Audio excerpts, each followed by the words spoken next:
Ang pizza niyo ay ang cut lang yan. parang frozen na Hindi naman, everyday ang delivery. munti ka na kami na. Nagpagawa na ako ng may mga box na kaya, may face pizza. May mga box na kami, may oven na kami, ang dami. Kung bakit pa ito eh, doon na kapag-bagong isip namin, pero may mga, ano ba tayo, parang pala ang tawag doon. Yan. Pambaligtad. Pambaligtad. Oo, oven ko kami. Ganito lang naman ako. 30 yung oven ko yan, 30. Maganda rin pagkakita kung constant ba yung Yan ang target namin, mga 50 na pwesto ang susupply namin. Paggamit namin yung mga gamit. Hindi naman na sobrang busy na, hindi na kinaya. Ang dali lang din na. Nai-order lang yung mga ginagawa na. So, Mr. Happy. Batangas Pizza sa ating nasiga. Batangas. Talaga lang medyo habang natagal eh, palipis daw ng baril. Pero okay naman, mas marami. Ito naman, sa dito sa Kawit. Sa Kawit. Sa Cavite. Tapos ang deliver niyan, sa gabi ang order, ginagawa sa... Okay. Ihanda nila. Oo, deliver. Tapos yan, kinukuha namin. Wala toppings. Amin, cheese lang ang... cheese lang. Ayaw maglalagay ng toppings? Oo, cheese lang ang toppings yan. Kami ang maglalagay ng... Hindi kayo maniniwala nung ako'y college. Ako'y first year college, second year. Ninegosyo ko yan. Doon ako nakakuha sa Batangas. Then madaling araw, alas 3 na ito. Nag-deliver ako ng pizza pen. Ikot ka. Ikot ako noon. Tawilisan, Luzon, Lipa, marami. Pwede naman sa mga kanto-kanto lang. Yan, hindi naman sa mga resort. ang... Noong una, may mga booth pa yan. May mga booth pa kami ginagamit. Yan. Tapos, ang problema noon, ang iba, wala raw tangke ng resort. Papahiramin mo pa rin. Ako'y college, no? Bago ako pumasok ng Lyceum, di-deliver mo. Hanggang yan natrabaho. Hanggang sipag talaga. Talagang pinagdaanin mo na talaga. Anong course mo sa Lyceum? Marketing ako. Bachelor of Science, major in Marketing. One and just napapagtapos ko yung sarili ko. First year hanggang fourth year ako, talagang working student. Lahat ng negosyo yun, ano ko? Mantika, lahat talaga, oh. Isip negosyante ka Isip talaga. Ako yung, kahit bumagsak ngayon, kinabukasan, may bago na uling negosyong iniisip. Talaga ba?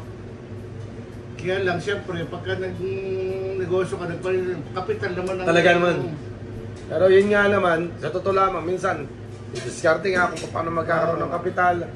Pero, awa ng Diyos naman, talagang, pag natapatan talaga natin yung negosyo na para sa atin. Pag awa ng Diyos, yung nag-franchise kami. Talaga, no? Anong franchise naman? Show My King. Show My King. JC Premier. JC Premier. Yung sa mga cart nga, tama, food cart, ano? Tama yan. May mga 3+1, yung bang parang nag-franchise yun, may mga, ganun, tama, kita ko. Nakatagal naman ng dalawang taon. Tama, no? Bago mag-pandemic. Bago mag-pandemic. Sinara namin. Balik namin ng first year, ginawa namin yung ano. Yung cart, ano? May buwan kasi yun eh. Buti taunahan namin na si pandemic. Di ba yung mga ice cream naman, meron din? Meron din. Yung mga Dan and Eric ba yan? Ay, hindi. Yung ice. Ano yung kinakuha ni Nay?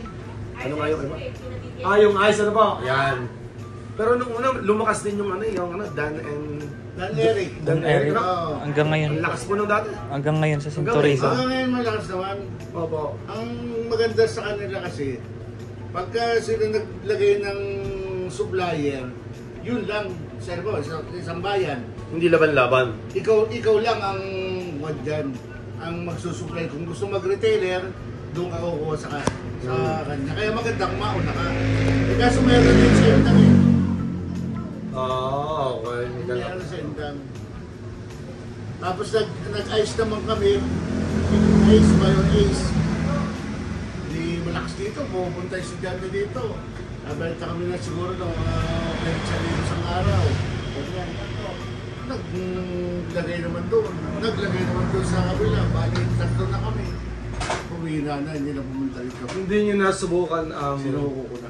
Hindi nyo nasubukan ang kantong fried chicken. May vlog ako, no? Nagpa-out kami niyan dati. Oo. Yun din iniisip ko nga dito, malagay ang fried Deep fryer lang yun, ang bilis na. dito sa Hmm? sa harapan.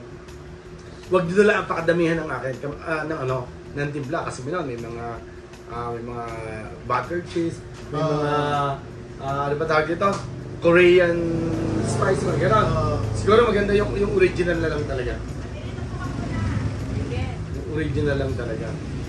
So guys, si Sir anong bansa nga ulit? Saudi Arabia, no?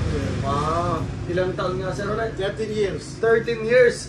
Ay, baka may nanonood dyan na galing kasamahan ni Sir Sa Al-Qasim, Al-Ghazim. Dates Factory. Yan. So si Sir ay bali Shout out. 13 years sa guys, 13 years. Ano po yan? Si Sir ay 13 years sa Saudi. Okay. So sa 13 years, ilang beses kayo nakauwi? Madami. Uwi naman, uwi. Uwi. Unang salta ko, 2 taon, 2 buwan. Extend ng 2 months. Okay. Tapos nung dalawang balik, nag-iisang taon kalahati na ako. Nagiging 13 months Tama. na. Guys, nakakatuwa dali na kasi nakilala ako noon na Mama Tina Sir. Imagine niyo dapat daw sila i-attend ng seminar sa atin sa Rabbit, pero nag-Rabbit naman nga sila. Nag-rabbit. Yun nga lang. So, sabi niyo sa Rabbit, medyo Ayos naman. ayos naman. Oo. At least hindi kayo nag-invest nga ka ng medyo malaki. Ano po? Malaki. So guys, nung uwi ni Sir, ang una niyong ninegosyo talaga ay Franchise nag-franchise kayo ng ng showmaking. showmaking. So si Sir talaga, yung mag-asawa talaga na rin, tingin ko talaga, siyempre palaban, negosyante rin, business-minded. Kahit nung maraming utang, laban lang. Ganun talaga. Kaysa naman uutang nang wala namang pinaglalaanan, Oo. di ba? Eh guys, huwag kayo matakot bang utang. Sa negosyo naman. Basat sa negosyo. So nag-franchise kayo ng showmaking. Ano po ang sunod? Tapos nag-telepreneur. Telepreneur. Sa ano naman yun, sa loading. Sa loading. Mga loading yan. Tama, gano'n. Yung kukuha ka ng mga maglo-load, parang gano'n. Yes, okay. Talagang lahat na yun, oh. Lahat na. Tapos ano naman ang sunod? Pero bago ito na, Ito na yung talagang restaurant at milk tea. Milk tea. Milk tea, oh. Basically, ito yung parang milk tea nga na lahat ay meron na. Merong burger. Merong burger. Pizza. Waffles. Kasi wala yung mga anak ko eh. Okay po, okay. nagtitimpla eh. Okay. So guys, for your information, ito yung inyong isang branch. Meron pa kayong branch Sa Indang. sa Indang mismo. And then, Sa may palengke. sa may palengke. So, ibig sabihin, sila po ay merong tatlo. Yan. Tatlong maliliit na. Tatlong maliliit na branches. Pero, yun talaga ang kagandahan doon. Medyo marami talaga. Kasi talagang pag, at least kung kaya naman natin i-manage, ano. Oo. Kaya- Lagari. Lagari. So, yun nga pinag-usapan namin sa talagang subok at subok lang. Subok lang, subok. Kasi lagi kong sabi, sir, pag hindi natin sinubukan, hindi natin malalaman. Tsaka pagka sumuko, lalong wala. Tama. Oo. Hindi naman talagang dito sa Pilipinas talaga.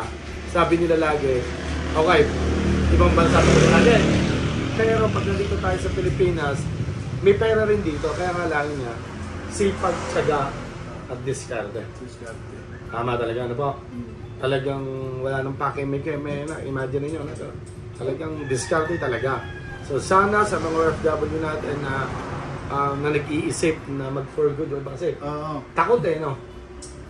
Saka pagka nag-aalala siya nung hanap buhay nila dito sa Pilipinas, wala naman silang, kasi ang OFW, ang pera, lahat padala. Pagka may 2 linggong araw nakapag-day, umuwi rin ng Pilipinas.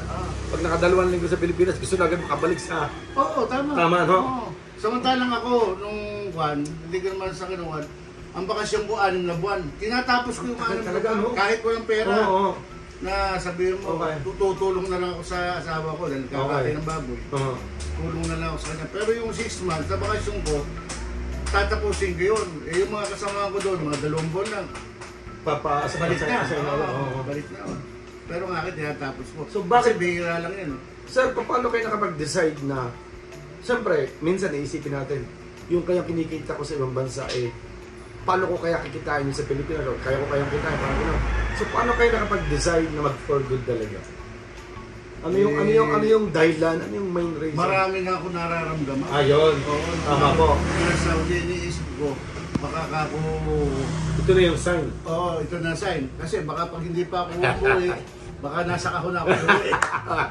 Oo. Tama po, tama. Tsaka, kung malakas-lakas pa naman ako, yung lakas ko, igugugol ko na dito sa... Tama po. Sa Tama. Opo. Pilipinas. So, parang ako, no, kay Nag-Forget sir, ano? Unang linggo, 2 linggo, parang gusto ko na rin bumalik. Napakahirap mag-adjust. Lalo siyempre, kahit pa paano yung inipon natin, takot na takot tayo, baka maubos, paano yun, babalik na ulit tayo. Pero kayo naman, kaya maganda, parang ako rin, yung kaunting naipon, ini-invest naman. At saka nangutang din. Nangutang din. Apa, isipin niyo guys. Imagine niyo kung iisipin niyo, ano, ng ibang bansa, nakaipon din, nagnegosyo, hindi kumita. Hindi kumita. Nangutang. Ng negosyo. Apa. Umpisa na naman. At least naman sir, siguro yung mga inutangan natin, kita naman tayong susumikap, nagninegosyo, kaya sila okay lamang. Pero kung halimbawa naman ang mga utak, yun talagang nagpapasarap lang sa buhay, siguro naman may hirapan silang kumuha niya. Saka, buwan naman, sa bangko kasi, basta good payer ka, Tama naman. sila na nag-aalok sa'yo ng buwan. Pero ang bako ngayon sir, ganito, isipin nyo, hindi akalain tayo nakapag-vlog pa, no?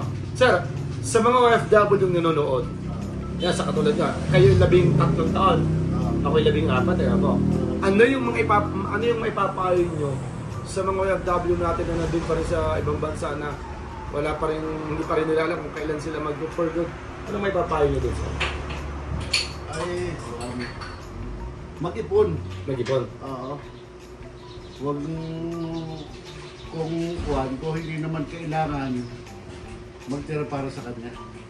Para pag uwi, merong paumpisa.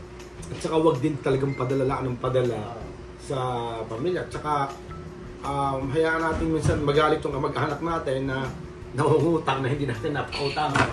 Dahil yung iba naman talaga, hindi naman talaga nila alam. Akala nila pagdating doon, marami kang pera. Hindi na alam na kaya ginayapan mo rin doon. So dyan naman, ano? Oo. Nakaranas siya ako doon. Pagkatapos kong nantay ko hanggang tanghali, di 1 oras, di alas 12 hanggang alauna. Kakain ako ng paspas. Paglilinis ako ng sasakyan. Paglilinis ako ng bahay. Kasi nasa ako nasa housing ako. Hindi ba kayo yung barracks na yung parang container, yung mga hindi naman gano'n, ano? Bahay naman talaga yata sa inyo? Hindi, ganun talaga. Ganun? Oo. Yung fabricated na yung nakilip, yun? Oo. Ganun talaga pag sa ibang bansa, ano po? At saka hindi ka naman pwede mabili. Meron yung asama ng accommodation eh. Papa. Tutulog ang gina, nagtaga, nagkapangan sa nakaranas ako nun. Katabi mo halos sa higaan eh. Oo. Talagang Talagang lahat naranasan talaga, ano? Oo, tiis lang sa sakripisyo.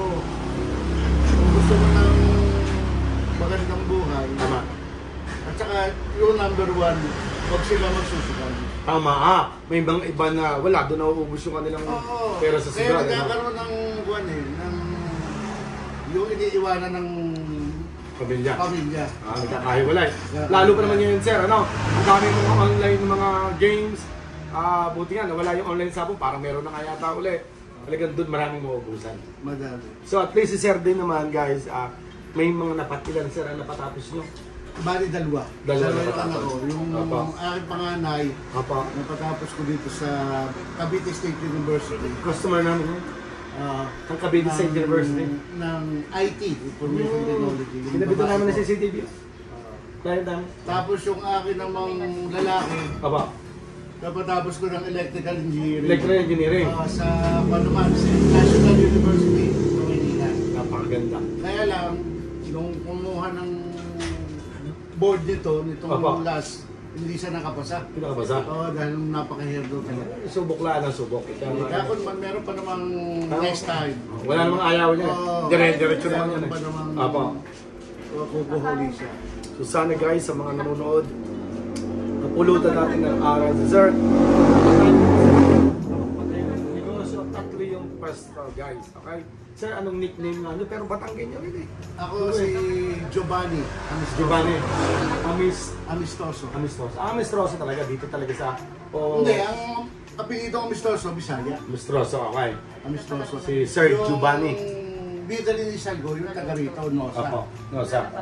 Okay. So tayo sir, yun lang guys. inyo pong i-share itong video ito sa sana kapulutan ng mga kapwa natin na OFW tayo, ex-OFW na tayo at least. So sana yung mga nanonood dyan, maya-maya pa na konti, baka pag-isip na rin kayong mag-for good. Yan, huwag kayong matakot. Ano? Kasi pag hindi talaga sila nag-negosyo, diba, balik ulit sila doon. Ano? So yun lang guys. Pero baka may gusto kong i-shoutout. Shoutout sa mga kamag-anak ko sa Batangas. Yeah. Shoutout din sa Saudi Boy, mga Saudi Boy. Saudi Boy, no? Tsaka mga OFW. Noong una sir, nakalagay sa jeep katas ng Saudi. So yun lang guys, God bless po. Kita-kits mo tayo sa sunod na video. Bye-bye po, bye-bye po. Tayo picture lang sa dito.